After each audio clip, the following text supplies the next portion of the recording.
लेकिन पीएस जैन साहब, शुरुआत सर मैं आपसे करता हूं क्योंकि आप एक माइंड रीडर भी हैं और चमत्कार भी दिखाते हैं। बाबा जो कर रहे हैं, बाबा कह रहे हैं कि ये चमत्कार नहीं है।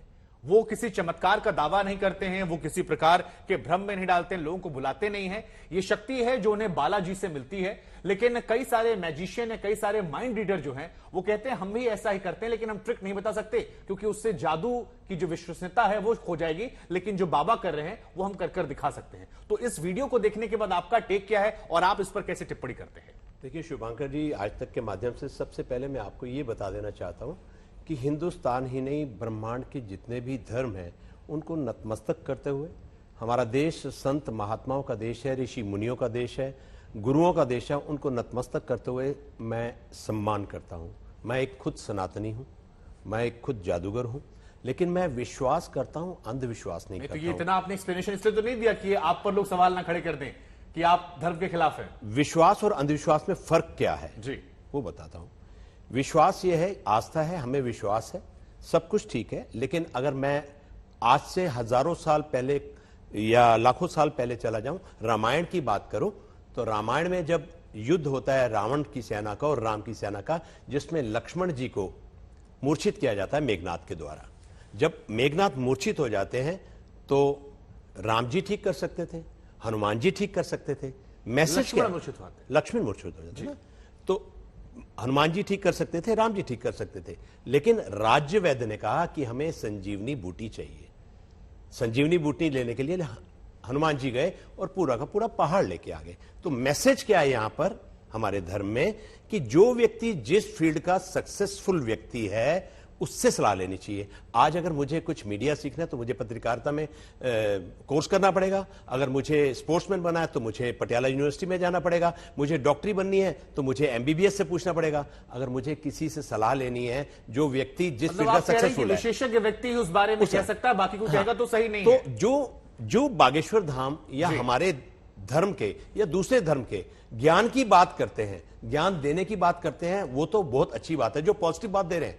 लेकिन ज्ञान के साथ साथ विद ड्यू रिस्पेक्ट, अगर कोई ये कहता है कि मैं कैंसर ठीक कर दूंगा या मैं किसी कोड़ी को ठीक कर दूंगा या मैं किसी का पैर ठीक कर दूंगा, वो मना किया। उन्होंने मना किया कि मैं कैंसर का इलाज नहीं करता हूं। डॉक्टर निशा खन्ना, मैं आपके पास आऊंगा क्योंकि बहुत सारे साइकोलॉजिस्ट से जब हम बात करते हो कहते हैं कि डॉक्टर की दवा भी तब काम करती है जब विश्वास होता है। और बाबा भी यही कह रहे हैं कि विश्वास है जो खिंचा ला रहा है। कई बार विश्वास से छोटी मोटी परेशानियां दूर होती हैं। हालांकि कैंसर वाली बात को बाबा भी डिनाई कर रहे हैं। वो कह रहे हैं कि मैंने कभी ऐसा नहीं कहा और मैं सिर्फ भूत प्रेत की जो बात आती है उसमें कहते हैं कि देखिए हनुमान चालीसा में जिक्र है। लेकिन ये विश्वास में कितनी ताकत है, एक साइकोलॉजिस्ट के तौर पर आप कैसे देख रही हैं? आपको दिन रात ऐसे पेशेंट्स को डील करना पड़ता होगा जिनका खुद से विश्वास हट गया है।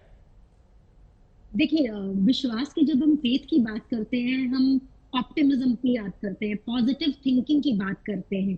डेफिनेटली बहुत मेजर रोल प्ले करता है। बट क्या पॉजिटिव थिंकिंग आपको सामने दिखने वाले शेर से बचा लेता है?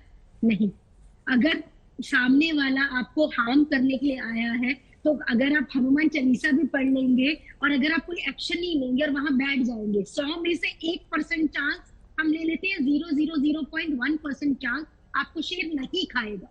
99.999% चांस कि आप हनुमान चालीसा लेकर बैठ जाइए और हम पढ़ लें उस चीज को और भगवान शेर हमें नहीं खाएगा। तो मेरा ये मानना है, विश्वास करिए, अंधविश्वास नहीं। विश्वास और अंधविश्वास के बीच में एक बहुत थिन लाइन होती है। विश्वास ये है कि अगर हम बुरे समय से गुजर रहे हैं तो उस वक्त धीरज रखें, ये होप रखें, उम्मीद नहीं छोड़े, आशा नहीं छोड़े, अपनी सब जगह हाथ मार मारे। कहते हैं कोई इंसान कीचड़ में गिर गया है पर वो कीचड़ से निकलने की कोशिश ही ना करे और ये सोचे कि भगवान आके मुझे बचाएंगे।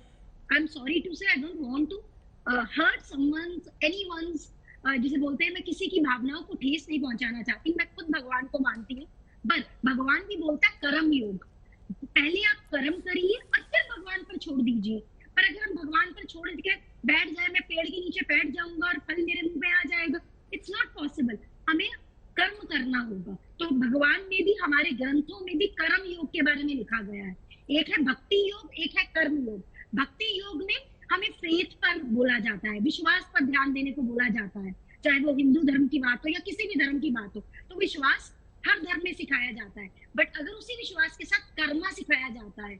आपकी बात से मुझे छोटा सा जोक याद आ रहा है कि एक इंसान भगवान से रोज प्रे करता है कि मेरी लॉटरी लग जाए, लॉटरी लग जाए, तो सच में भगवान उसके सामने आ जाते हैं और बोलते हैं मैं आपकी लॉटरी लगा दूं, तो कहते हैं लगा तो दूं, टिकट तो तुमने खरीदा नहीं।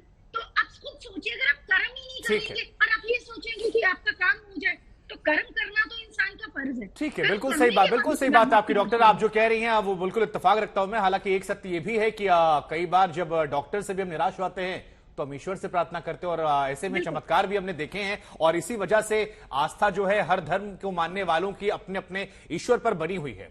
लेकिन कंप्यूटर बाबा, एक सवाल मेरा आपसे है, क्योंकि धीरेन्द्र शास्त्री जी बार बार ये कह रहे हैं कि जिस तरह से मीडिया ने, समाज के कुछ लोगों ने उन्हें टारगेट बनाया, उसके पीछे वजह यह थी कि वो सनातन का काम कर रहे थे, वो मिशनरियों द्वारा जो धर्मांतरण करवाया जा रहा था उसे रोक रहे थे, और इसलिए सबने उनको टारगेट बना लिया। जबकि कहीं और गलत काम ज्यादा होते हैं लेकिन किसी और की हैसियत नहीं है, उनके शब्द हैं उनके हैं।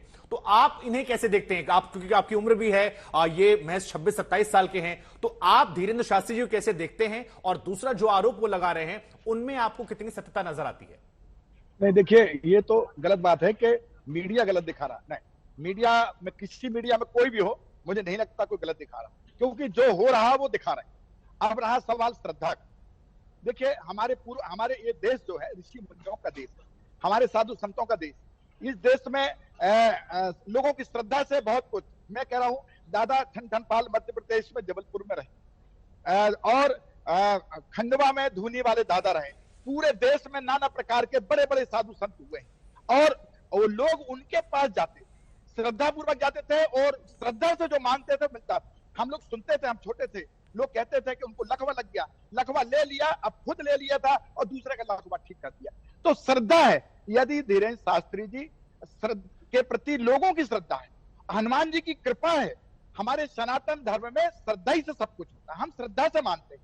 कोई साधु संत के पास आप सब क्यों आते हैं? चाहे वो राजनेता हो, चाहे वो जनता जनार्दन हो, चाहे मीडिया वाले हो, चाहे कोई भी व्यक्ति हो, सभी लोग श्रद्धा की पूर्वक आते हैं कि हमें यहाँ से कुछ मिलेगा।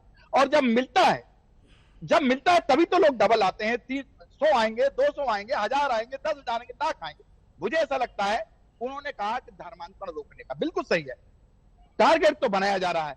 कोई मौलवी को नहीं कहता, कोई उनको दूसरे धर्म वालों को नहीं कहता। जब हमारे साधु संतों को, जब हमारे हिंदू धर्म में, जब हमारे सनातन धर्म में कोई आगे आता है, उसके लिए जरूर टारगेट बन जाता है। मैं कहता हूं दूर दूर तक।